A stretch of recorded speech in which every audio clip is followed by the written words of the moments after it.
Hi friends, welcome to Ramana Goud current affairs. ఈ వీడియోలో మనం మరో కీలకమైన అంశం పైన చర్చించుకుందాము. ఆ అంశమే ఒక కీలక నియామకం గురించి మాట్లాడుకుందాం. ఆ నియామకం నిజానికి అభినందించాల్సిన అంశం. రెండవది, కాంపిటేటివ్ ఎగ్జామ్స్లో రావడానికి స్కోప్ ఉన్న అంశంగా కూడా మనం చెప్పవచ్చు. మరి ఆ నియామకమే చల్లా శ్రీనివాసులు శెట్టి. సో భారతదేశంలోనే ప్రభుత్వ రంగ బ్యాంకుల్లో అతి పెద్దదైన ఎస్బీఐ, స్టేట్ బ్యాంక్ ఆఫ్ ఇండియాకు నూతన చైర్మన్గా తెలుగు వ్యక్తి, తెలంగాణ బిడ్డ చల్లా శ్రీనివాసులు శెట్టిని నియమిస్తూ 2024 ఆగస్ట్ 6వ తేదీన క్యాబినెట్ నియామకాల కమిటీ కీలక నిర్ణయం తీసుకోవడం జరిగింది. సో ఈ నేపథ్యంలోనే ఎస్బీఐ నూతన చైర్మన్గా చల్లా శ్రీనివాసులు శెట్టి నియమితులు కావడం జరిగింది. ఒకసారి మనం ఆయన ప్రస్థానాన్ని పరిశీలించినట్లయితే, ఈయన అంటే నూతన చైర్మన్గా బాధ్యతలు స్వీకరించకన ముందు ఆయన ప్రస్తుతం ఎస్బీఐలో సీనియర్ ఎండీగా అంటే మేనేజింగ్ డైరెక్టర్గా కొనసాగుతున్న చల్లా శ్రీనివాసులు శెట్టికి ప్రమోషన్గా ఈ అదనపు ప్రమోషన్గా నూతన చైర్మన్ బాధ్యతలు ఇవ్వడం జరిగింది. అది కూడా మనం గమనించాలి. అయితే ఇక్కడ మనం కాన్సన్ట్రేషన్ చేయాల్సిన అంశం ఏంటంటే, ఈయనను నియమిస్తూ 2024 ఆగస్టు 6న క్యాబినెట్ నియామకాల కమిటీ నిర్ణయం తీసుకున్నప్పటికీ ఈయన బాధ్యతల స్వీకరణ మాత్రం 2024 ఆగస్టు 28వ తేదీన బాధ్యతలు స్వీకరించనున్నారు. మరి ఇప్పుడు స్టిల్ నౌ అంటే మనం ఆగస్టు 28 వరకు దినేష్ కుమార్ కారా ఎస్బీఐ చైర్మన్గా కొనసాగనున్నారు. 2024 ఆగస్టు 28వ తేదీన పదవీ విరమణ పొందనున్న దినేష్ కుమార్ కారా స్థానంలోనే అదే రోజున చల్లా శ్రీనివాసులు శెట్టి నూతన చైర్మన్గా బాధ్యతలు స్వీకరించడం జరుగుతుంది. అది ఇక్కడ గమనించాలి.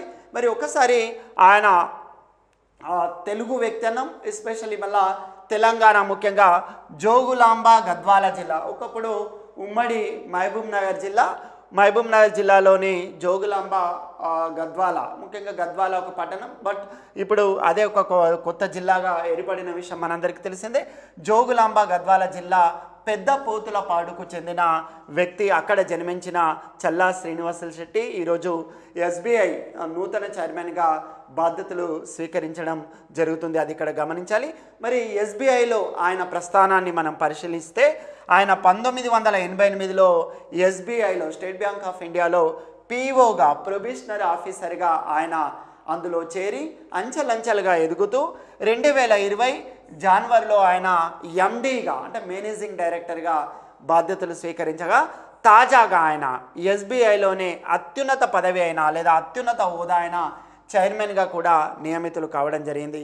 అది ఇక్కడ మనం గమనించాలి.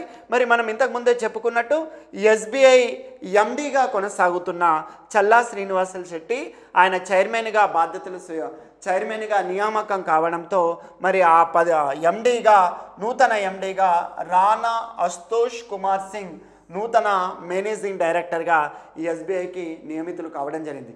ఒకసారి మనం ఎస్బీఐ బ్యాంక్ ప్రస్థానాన్ని పరిశీలించినట్లయితే, SBI state Bank of India భారతదేశంలోనే ప్రభుత్వ రంగ బ్యాంకుల్లో అతి పెద్దది. స్థాపన 1955 జూలై 1 1955 జూలై 1న మనందరికీ తెలిసిన అంశమే. ఎస్బీఐ ప్రారంభించిన తర్వాత 7 అనుబంధ బ్యాంకుల్ని ప్రారంభించుకుంది. State Bank of Hyderabad, State Bank of Bikaner and Jaipur, State Bank of Travancore, State Bank of Mysore, State Bank of Patiala, State Bank of Saurashtra, State Bank of Indore. So ఈ రకంగా ఉన్న ఈ అనుబంధ బ్యాంకులు ఈ ప్రభుత్వాలు వచ్చిన మార్పుల నేపథ్యంలో విలీనీకరణ అంటే ప్రపంచంలోనే అతిపెద్ద బ్యాంకుల్లో ఒకటిగా లేదా దేశంలోనే అతిపెద్ద బ్యాంకుల్లో మొదటి బ్యాంకుగా ఉండాలన్న నేపథ్యంలో ఈ బ్యాంకుల విలీనీకరణ చేపట్టిన విషయం మనందరికీ తెలిసిందే. ఈ విలీనీకరణ నేపథ్యంలో ఈ 7 అనుబంధ బ్యాంకులతో పాటు భారతీయ మహిళా బ్యాంకు కూడా ఎస్బీఐలో మెర్జ్ కావడంతో ఇప్పుడు ఎస్బీఐగానే కొనసాగుతుంది. ఇది దేశంలోనే అతిపెద్ద బ్యాంక్. ఇక మనకు తెలుసు ప్రధాన కార్యాలయం హెడ్ క్వార్టర్ ముంబై. అందుకే మనం ముంబైని ఫినాన్షియల్ క్యాపిటల్ ఆఫ్ ఇండియాగా పిలుస్తాం. ఎస్బీఐ ప్రధాన కార్యాలయం అయితేంది, సెబీ ప్రధాన కార్యాలయం అయితేంది, నాబార్డ్ ప్రధాన కార్యాలయం అయితేంది, మనకి ఇవన్నీ కూడా ముంబైలోనే ఉండడం జరుగుతుంది. సో ఎస్బీఐ ప్రధాన కార్యాలయం కూడా ముంబై. లోగో విషయానికి వచ్చేసరికి blue circle with a small cut in the bottom. So అది మనకు ఎస్బీఐ లోగోగా ఉన్న విషయం తెలుసు. మరి ఎస్బీఐకి సిఎఫ్, ఇక్కడ సిఎఫ్ అంటే చీఫ్ ఫైనాన్షియల్ ఆఫీసర్గా కామేశ్వరరావు కొడవంటి ఆయన 2023 జూలై 1 నుంచి కొనసాగుతున్నాడు.